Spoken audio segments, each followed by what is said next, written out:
I think you and I can both agree, when you look at Europe, you look at the Middle East, kind of dark. It's complicated. Two major wars. Yeah. It's also, yeah. Look, the United States has a complicated relationship with Japan.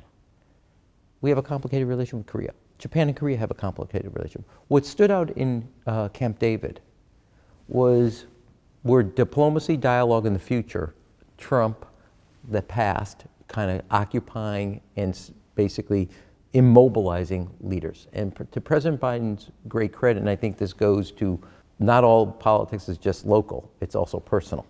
He built up, I can say right here in Japan, I can't say to the Korea situation, an incredible relationship with Prime Minister Kishida, which allowed him not to do the bare minimum, but to extend himself. And to get to that place, to Camp David, required leadership on all three leaders' side, but a comfort capacity by the two leaders in confidence in both President Biden and in the United States. Now, let me push you a little bit on something you said on the future of the Japan relationship.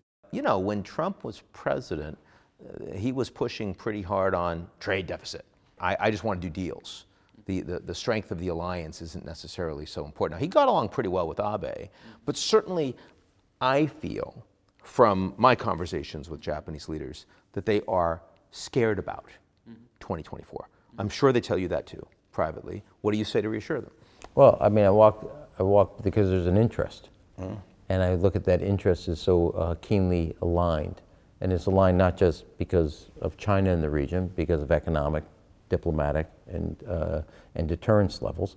And I would talk about American politics, but they also have their politics. Look, I just left a meeting with Korean leaders in the diplomatic area, and one person asked about elections. I said, look, all three governments are going to have elections.